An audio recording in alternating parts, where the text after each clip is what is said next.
Good morning, Garholics. My name's Henry Martin. Welcome back to the channel, Catching Dinosaurs. So good to see your wonderful faces this morning. I'm out here in a spot that I've fished quite a bit, and I'm gonna go see if I can catch some giants. I'm gonna go tackle our first hurdle, which is bait. So let's go try to find some bait.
There's a couple baits. I'm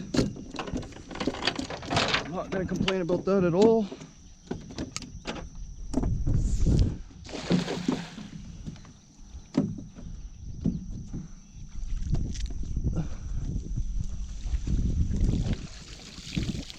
Got a couple more. Sweet. I'm getting them.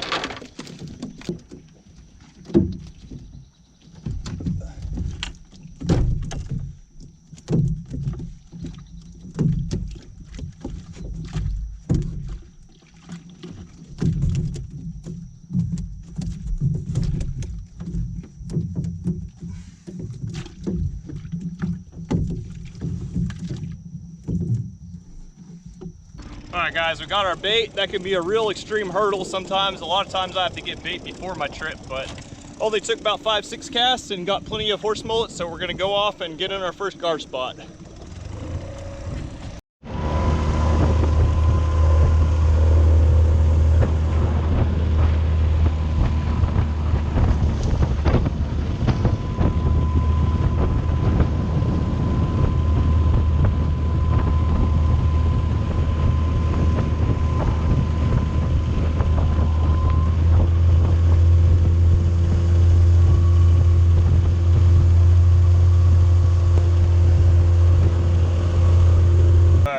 We've arrived at our first spot. This is one that I've actually never fished before, so I'm gonna look at it for a minute and kind of try to understand it and study it and see where I need to be to get out some baits. I also need to test how deep it is real quick, just to kind of get a good idea before I put too much time in here. Here's this spot. It's kind of in the middle of a bunch of different channels and it just kind of opens up in here. I think that way leads to the bay, I'm pretty sure.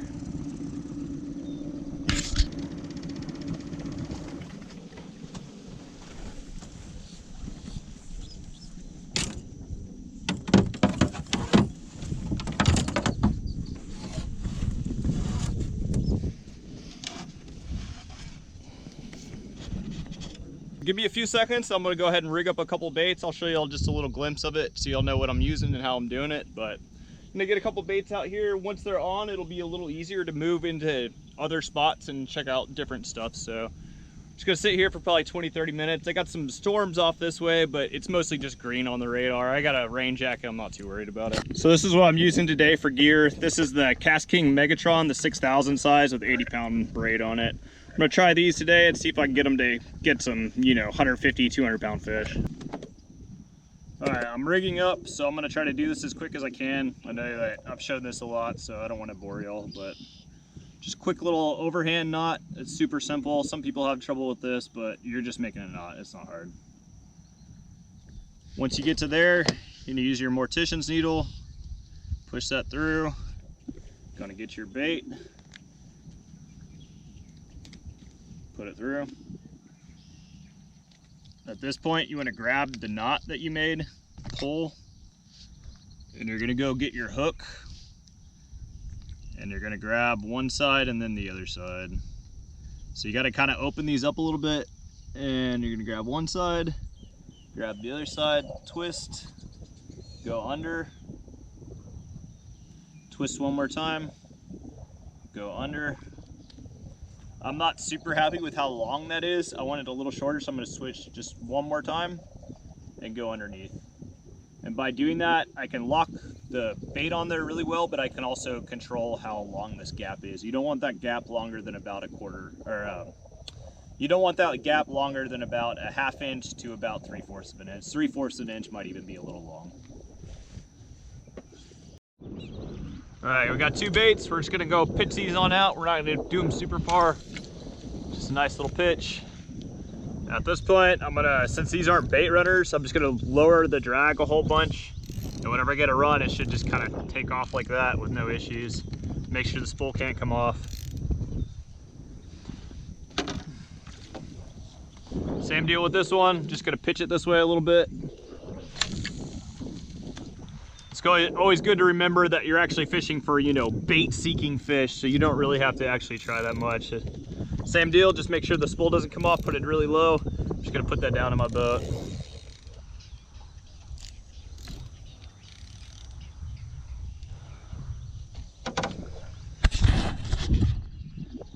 All right guys, we're fishing. We're gonna sit here for about 25 minutes. I'm gonna rig up my last rod real quick and probably pitch it out over here in this little channel that goes this way, but sit here for 25-30 minutes and see what happens.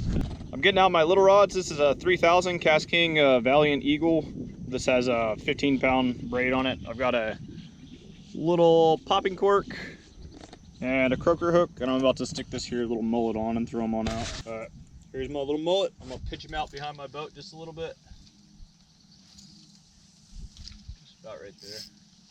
All right guys, I went ahead and rocked on up to the second spot. The main reason was I've got an outgoing tide pretty much all day today, and low tide's a little harder in the bays. So I want to hit one of the spots that I know is really good while the water's still high. So I'm gonna spot, I'm gonna get a couple baits out real quick. I'm in this big old mouth of this lake right here. And basically what happens is, as current pushes into this lake, it dredges out a nice little channel right here.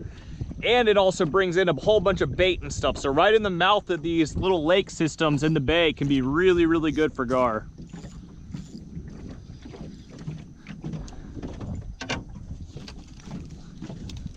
Couple live mullet. I'm gonna send one right out to about right there. Pull them back just a little bit. Put that drag nice and low, like we did before.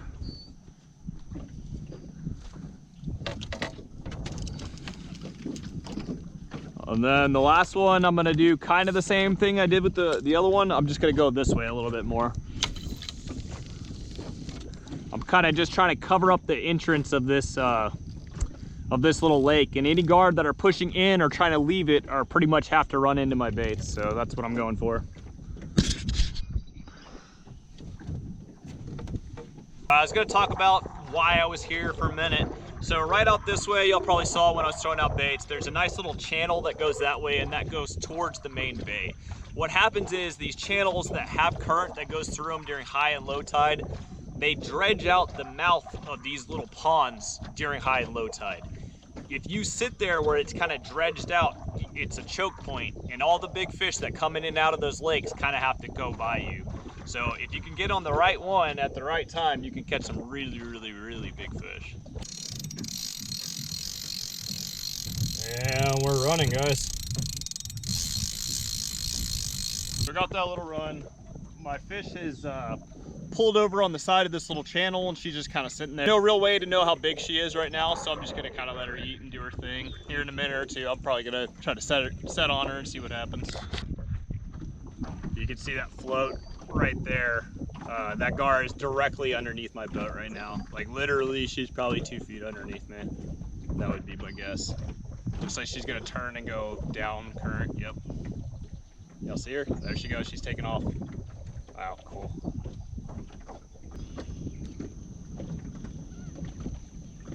That's my fish. She's tiny.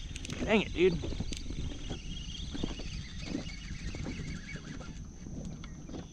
I never even set.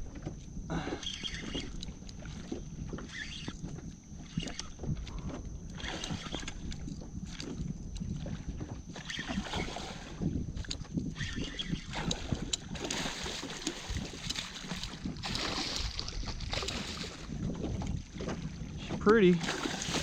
Not quite what we're after though.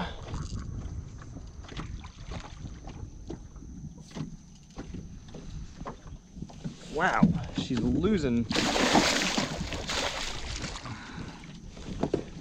She's lost a part of her snout. Maybe from a boat prop or something.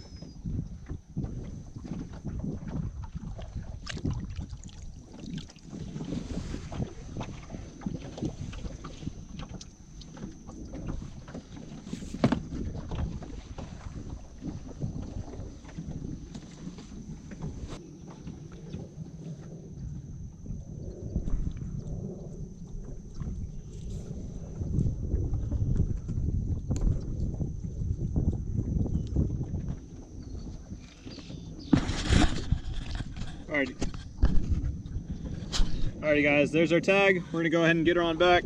Here's our fish. She's right at about 4 foot. We're just gonna go ahead and get her on back in the water.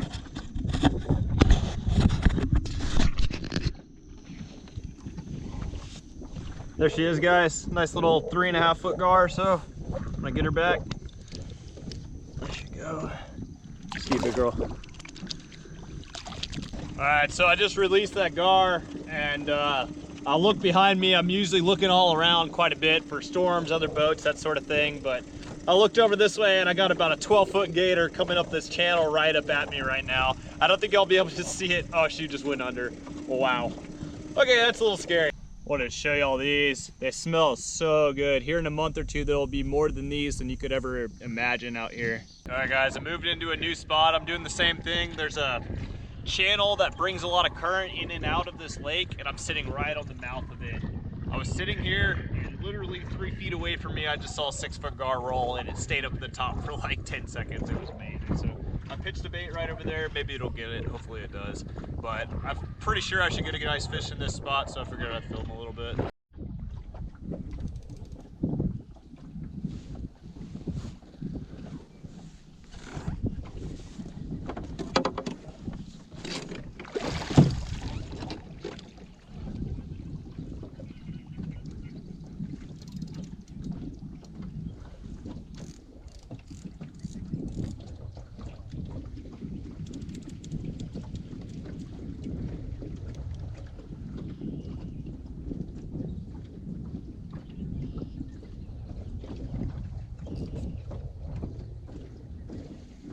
So I pitched that mullet that I had about 10 feet away from my boat, right where I saw that big fish.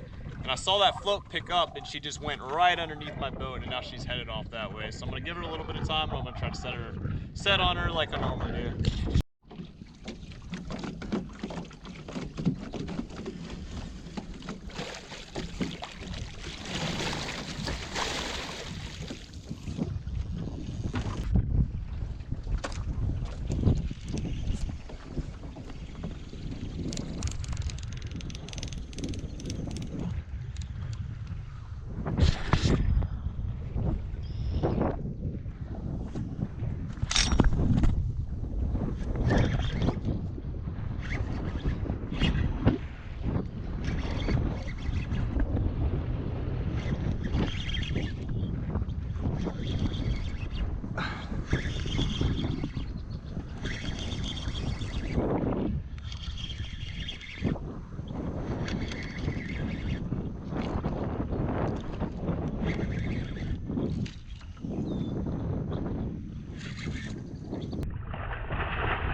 Gosh, guys. Okay, I think I actually got her.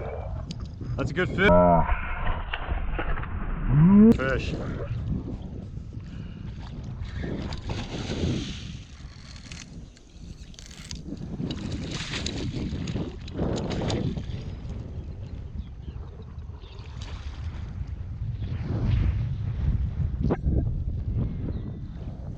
Wow. Look at that gar, guys. Ugh. I believe that's the one I saw. Wow, she's absolutely gorgeous. But show y'all this way.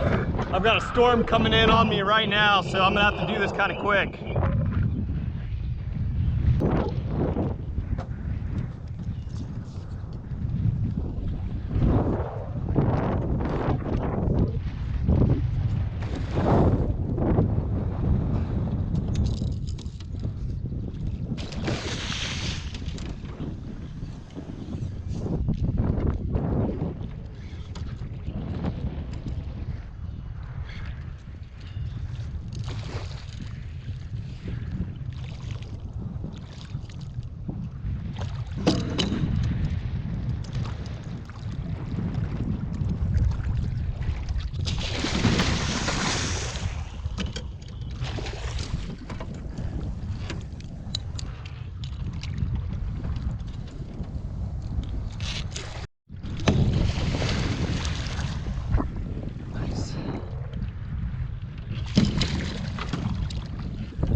Okay, first things first, get a little measurement. Doesn't have to be perfect, but let's get it about as close as we can. All right, guys, we're gonna tag this fish real quick. Just gonna come back here.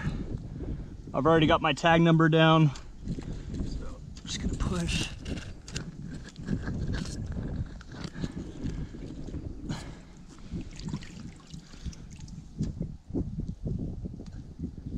All right, we're in.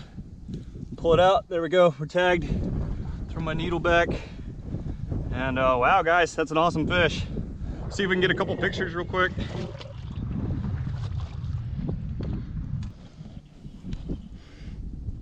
All right, we got our tag in, we got our measurements. I'm gonna go ahead and ease up on this rope and let's watch her go. There she goes, guys. Wow, that was beautiful. All right, guys, I didn't want to make this video super long, so I split it into multiple parts. I ended up catching a ton of fish that day. If you guys enjoyed the video, go ahead and hit the like button, hit that notification bell if you haven't. If you vibe, subscribe. Hope you guys catch a giant.